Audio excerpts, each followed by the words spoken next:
Samsung vient de présenter un nouveau smartphone dans sa gamme S. La gamme S, c'est la gamme photo, performance, c'est le plus haut de gamme qu'on retrouve chez Samsung.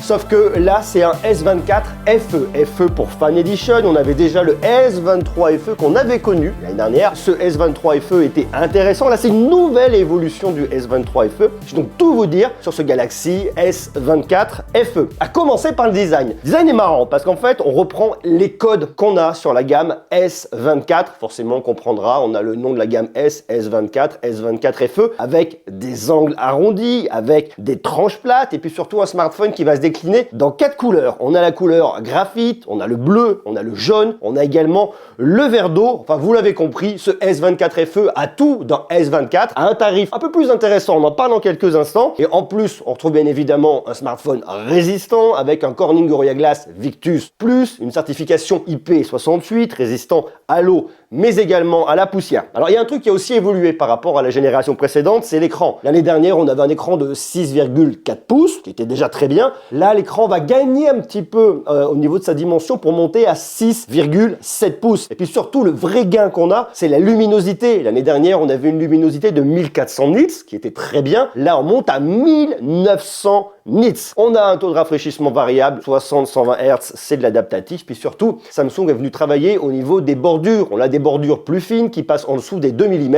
pour arriver à une taille de 1,9 mm pour avoir toujours plus d'immersion dans son smartphone. Il y a aussi un autre élément qui est important, c'est la performance, parce que lorsque vous avez un smartphone, vous voulez jouer avec, bon, qu'il soit réactif au niveau des photos, Samsung nous a mis un processeur maison, c'est l'Exynos 2400E. On a 8 Go de RAM, 128 Go de stockage ou 256 Go de stockage. On verra, on le testera bientôt. Je vous dirai ce que j'en pense. Pour l'instant, sur le papier, je sais pas trop. On regardera effectivement si ce processeur est suffisamment performant, que ce soit pour une expérience de gaming, que ce soit bien évidemment pour la partie photo, puisque le processeur travaille également de concert avec tout le reste pour la partie photo. Il n'y a pas uniquement le bloc optique important, il y a également le processeur derrière.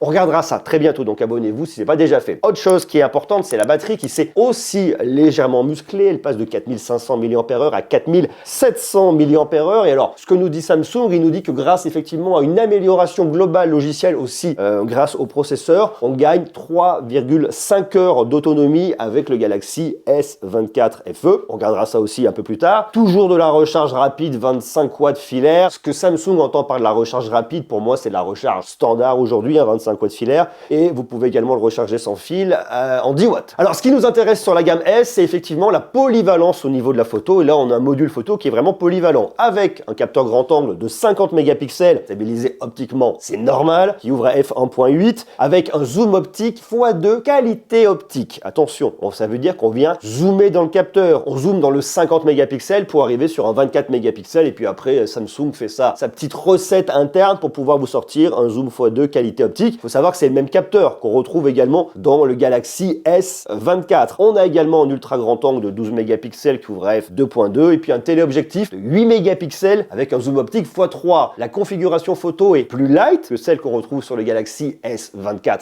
C'est normal. On regardera aussi ça lors du test. J'ai aucun doute sur le grand angle de 50 mégapixels. Je suis un peu plus dubitatif sur le téléobjectif de 8 mégapixels avec le zoom optique x3. Mais on verra ça. Il y a également une caméra de selfie de 10 mégapixels à l'avant avec une ouverture à f2.4. Et puis surtout, il y a un truc sur lequel Samsung est venu travailler. C'est le moteur Pro Visual qui va vraiment travailler pour améliorer les photos grâce à de l'intelligence artificielle. Ils nous disent par exemple qu'on fasse une photo en x1 jusqu'à x30. x30, c'est le maximum qu'on peut avoir sur ce smartphone. Et bien les photos seront améliorées à chaque fois grâce à de l'intelligence artificielle. Est-ce que ça va être suffisant pour compenser un capteur de 8 mégapixels sur le téléobjectif? Je ne sais pas, mais je suis très curieux de voir ça. De ce que je vois, c'est assez bluffant. Résultat semble être vraiment intéressant, donc on regardera si l'IA peut vraiment venir corriger quelques défauts d'un capteur qui n'aurait pas assez de mégapixels. On verra ça bientôt. Cette IA va également travailler pour améliorer notamment les photos en mode portrait de nuit, la retouche photo, le zoom de qualité optique x2, enfin bref, on verra ça parce que c'est super intéressant. Et puis bien évidemment, que serait aujourd'hui en 2024 un smartphone Samsung Galaxy S sans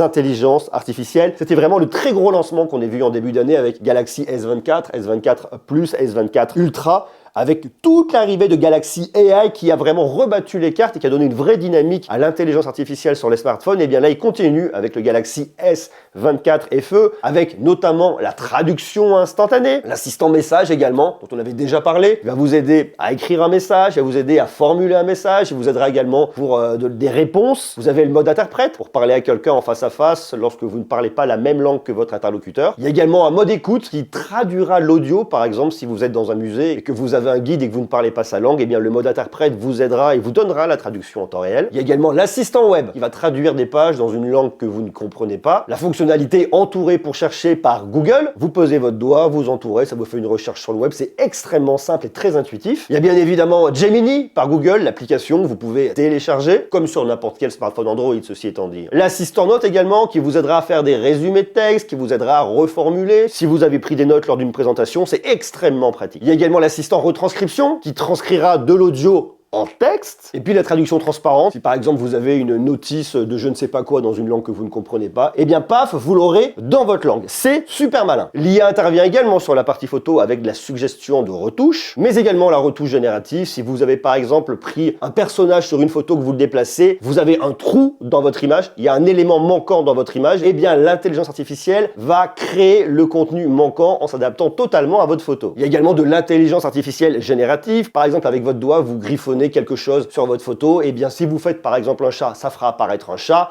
Si vous dessinez un objet, ça fera apparaître un objet. Ça va analyser votre dessin et ça puisera dans une banque d'images pour l'intégrer dans votre photo. Et puis il y a également le mode studio portrait qui pourra modifier vos photos, que ce soit en mode cartoon, que ce soit en mode aquarelle. Personnellement, je suis vraiment fan de toutes ces fonctionnalités d'intelligence artificielle. On en parle déjà beaucoup. Lorsqu'un smartphone sort et qu'il est un peu plus faible au niveau de l'IA, ça reste compliqué de le recommander parce que même s'il est superbe, aujourd'hui on veut quand même de l'intelligence artificielle dans nos smartphones pour nous faciliter la vie. Et quand on voit ce que propose Samsung avec Galaxy IA et notamment ce que propose également Google avec ses Pixel 9, on a vraiment des super propositions. Et là, en tout cas, ce qu'on voit avec ce Galaxy S24 FE, ça donne vraiment envie. Alors il y a un autre point qui est aussi super important, c'est les mises à jour. Puisque Samsung s'engage à faire 7 ans de montée d'OS, mais également 7 ans de mise à jour de sécurité. Donc pendant 7 ans, vous êtes tranquille. Ça, c'est bien. C'est la réglementation européenne qui le voudra l'année prochaine. Pour l'instant, allez-vous conserver votre smartphone pendant 7 ans? Je ne suis pas convaincu. En tout cas, c'est plutôt un très bon signe qui est envoyé aux consommateurs. Donc ça, c'est très bien Samsung. On s'en doutera, c'est un smartphone qui a de la 5G, qui a du Wi-Fi 6E et qui a un indice de réparabilité de 8,4 sur 10. On voit que ce smartphone sur le papier est intéressant. Maintenant, combien est-ce qu'il coûte? Il y a deux tarifs.